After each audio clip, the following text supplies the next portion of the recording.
जय हिंद दोस्तों, वंदे मातरम। ब्रह्मास्त्र में कार्तिक आर्यन का नाम भी अब जुड़ने वाला है। जिस प्रकार की अटकलें चल रही हैं और जिस प्रकार की बयानबाजियां हो रही हैं, चाहे हम फिल्म के डायरेक्टर की बात करें, राइटर्स की बात करें, अयान मुखर्जी की बात करें, तो सभी के मुंह पे कार्तिक आर्यन का नाम चढ़ा ही हुआ है।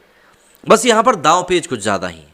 दांव पेच दरअसल ये है कि कुछ समय पहले की बात है जब धर्मा प्रोडक्शंस ने कार्तिक आर्यन को ऑफिशियली बाहर का रास्ता दिखा दिया था, सिर्फ ये बोलते हुए कि उनका प्रोफेशनल बिहेवियर जो था अच्छा नहीं था। लेकिन इसके ठीक बाद में कार्तिक आर्यन, जो कि एक आउटसाइडर है, कोई नेपोकिड नहीं है, उन्होंने एक ऐसी कला का परिचय दिया था जो कि शायद कई सारे नेपोटिज्म से उपजे हुए किड्स में ना हो, और वो था शिष्टाचार का। उनके ऊपर जब इस प्रकार के आरोप लगे तो उन्होंने किसी भी आरोप का कोई जवाब नहीं दिया और सिर्फ अपने काम पे फोकस किया। उसके बाद उनके काम ने जवाब भी दिया। भूल भुलैया 2 ने जिस प्रकार की हिट हासिल करी है, वैसी कई अच्छे अच्छे नेपोकिड्स हासिल नहीं कर पाए।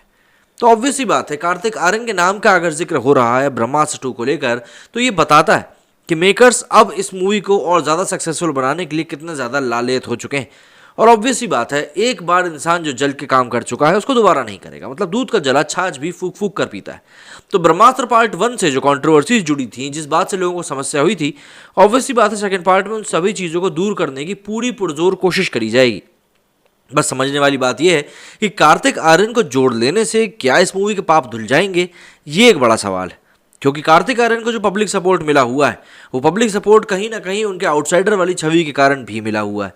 तो अब देखने वाली बात होगी कि ब्रह्मास्त्र पार्ट 2 को लेकर जो अटकलें चल रही हैं, वो अटकलें कितनी सच साबित होती हैं, या फिर वही रणवीर सिंह या ऋतिक रोशन को लेकर इस मूवी के साथ इस मूवी के डायरेक्टर आगे बढ़ जाएंगे। भले ही खूब प्रोपेगेंडा चला हो, तरह तरह की दलीलें दी गई हों और सारी बहस बॉयकॉट पर आकर खत्म हुई हो, लेकिन इन बातों के विपरीत जैसा प्रदर्शन बॉक्स ऑफिस में ब्रह्मास्त्र का रहा है, उससे कई बड़े फिल्मी पंडितों को हैरान करने वाली सिचुएशन में डाल दिया है।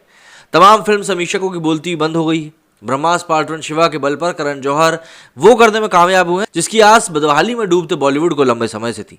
चाहे ओपनिंग वीक का कलेक्शन हो या फिर इस हफ्ते की कमाई, ब्रह्मास्त्र पार्ट 1 ने साबित कर दिया है कि लोगों को ये मूवी ठीक ठाक लगी। वीएफएक्स भी लोगों को पसंद ही आया है। फिल्म का एंड में देव की झलकी के साथ हुआ था। अब दर्शकों के बीच इस बात को लेकर उत्सुकता है कि ब्रह्मास्त्र पार्ट 2 जब आएगी तो उसमें देव का किरदार किस एक्टर के प्रोफेशनल करियर को नए आयाम देने वाला है। कई तरह के नाम सामने आ रहे हैं जिनको के लेकर कयास लगाए जा रहे हैं।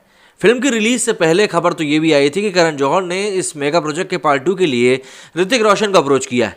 बाद में कहा गया कि ब्रह्मास्त्र में देव के रोल के लिए ऋतिक ने ना कर दिया है। इसके पीछे तर्क दिया गया डेट्स का और बताया गया कि ऋतिक अलग प्रोजेक्ट में बिजी है। अभी ब्रह्मास्त्र के मद्देनजर लोग ऋतिक को लेकर ढंग से बात कर भी नहीं पाए थे कि एक खबर ये भी आई कि फिल्म में देव की भूमिका रणवीर सिंह निभाएंगे। लेकिन ये बात भी महज एक गॉसिप ही निकली, क्योंकि ब्रह्मास्त्र के लिहाज से देव एक अहम कैरेक्टर है और प्रोड्यूसर करण जौहर और डायरेक्टर अयान मुखर्जी की देव की तलाश अभी पूरी नहीं हुई। इसलिए अब एक बार फिर कुछ नाम लोगों के सामने तैर रहे हैं। जिन नामों को लेकर चर्चाओं का बाजार गर्म है, उनमें कार्तिक आर्यन भी है। भले ही कार्तिक का नाम या तो लोगों को बेचैन कर दे या फिर हैरत में डाल दे, लेकिन अगर देव के रोल में कार्तिक को प्रोड्यूसर करण जौहर और डायरेक्टर अयान मुखर्जी द्वारा कास्ट किया जाता है तो ये एक अक्लमंदी भरा फैसला होने वाला है। जाहिर सी बात है। अब आप पूछेंगे क्यों? तो देखिए, अगर सवाल ये है तो मैं आपको बता दूं, और आपको समझना भी पड़ेगा कि फिल्मों के लिहाज से जहां एक तरफ कार्तिक आर्यन डिमांड में है, तो वहीं उनकी डायलॉग डिलीवरी और टाइमिंग भी अच्छी है।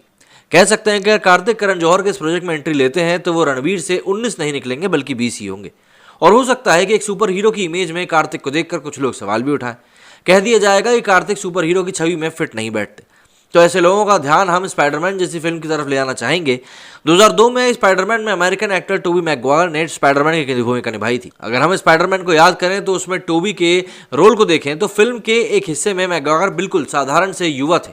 वहीं जब वो स्पाइडरमैन में परिवर्तित होते थे तो उनका हाव भाव, चेहरा, सब कुछ बदल दिया जाता था और महसूस यही होता था कि शायद इस फिल्म की स्क्रिप्ट ही मैगवायर को ध्यान में रखकर लिखी गई।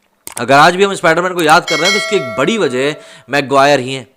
अब देखिए, ऐसे में जब हम कार्तिक आर्यन को देखते हैं तो उनमें और मैगवायर में हमें कई समानताएं दिखती। कह सकते हैं कि ब्रह्मास्त्र पार्ट 2 में अगर कार्तिक आर्यन देव बने तो कहीं ना कहीं उनका ऑरा स्पाइडरमैन वाला ही होने वाला है।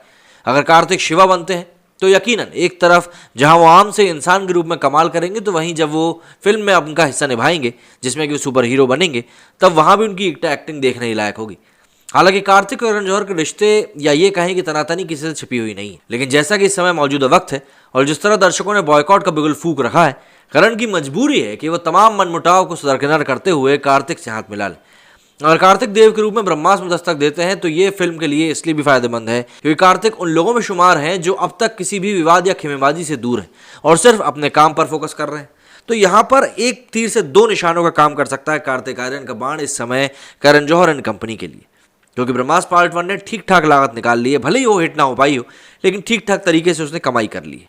तो वैसे में ब्रह्मास्त्र पार्ट 2 को लेकर यही सभी दिवंगतियां चालू हो चुकी हैं कि अब किस प्रकार से बातें सहज रूप से सामने आएंगी। मेरे स्टूडियो में इतना ही। जय हिंद, जय भारत।